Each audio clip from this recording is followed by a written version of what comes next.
Welcome, everyone, to this edition of the Compliance Compass. We pick up where we left off last time in our culture series, and today we talk about auditing and monitoring. Sounds like a strange topic when we talk about culture, but hang with me, we'll get there shortly.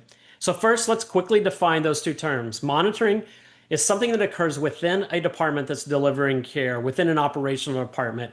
They've embedded some of their work in their daily operations of how they look at things to make sure that they remain compliant. Auditing, on the other hand, is an independent review to really assess, in an ideal state, to assess the effectiveness of that department's monitoring program. And so compliance usually or should fall into the auditing space, and operations should fall into the monitoring space. When would compliance actually do an audit? Well, there's really a couple scenarios, but primarily they fall into two buckets. One is a for-cause audit.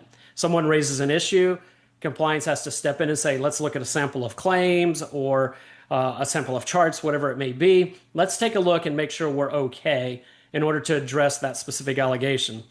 The other time that compliance will do an audit is not for cause, but it's part of its regular work. And that usually is looking at the OIG work plan. It's looking at what the government's looking at. It's looking at known industry risks. And in particular, it's looking at risk and weaknesses within your organization. And all that comes together to create a compliance work plan. Within that work plan, there's usually some specific things that compliance is going to audit. However, in an ideal world, again, what compliance is auditing should already be set up in a monitoring practice within a department. There should never be a situation where compliance is just auditing something and that department knows nothing about it. They don't have any monitoring in place. Because ideally, compliance needs that department to really own their space, really to own the compliance work. So an example might be a medical group is looking at a sample of charts on a monthly or quarterly basis. When compliance comes in to do an audit, they might look at it once a year, maybe twice a year, and ideally compliance will come in and look at the same charts, the same claims that the medical group is looking at to see, hey, you looked at this, we looked at this, did we come to the same conclusion? And if the answer is yes, then we can say, you know what, that monitoring program, that monitoring process is effective. But as in, there are many cases such where maybe a medical group has internally, they're looking at charts and they believe they're operating at about a 95% accuracy. Compliance looks at those same charts and claims and says, you're about 60% accurate. Well, now we have a gap. And it could be a gap because maybe there's some misunderstanding on compliance's department. Maybe they're not looking at some of the same information, or maybe there truly is a gap because the monitoring program maybe is not thorough and therefore not effective. That's where these two things work in tandem really, really well. Compliance is saying, hey, is your monitoring program effective? Compliance should be part of help setting up that monitoring program.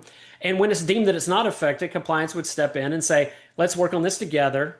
And let's put something else in place, improve, tweak, whatever it is, so that it now can become effective. And this is how it relates to compliance culture. So often, compliance ends up doing the monitoring work. The compliance is looking at a particular department, looking at a particular area of the organization, and starts to look at it on a weekly, a monthly, a quarterly, semi-annual, or annual basis, and does that as a part of just a regular routine. That's actually not ideal. That is not measuring the effectiveness of the current monitoring program. That's actually compliance now owning the monitoring program. And so how does that relate to culture? Why is that bad for culture? Because what it means is compliance is starting to own the individual compliance functions within every department. And that is not compliance's role.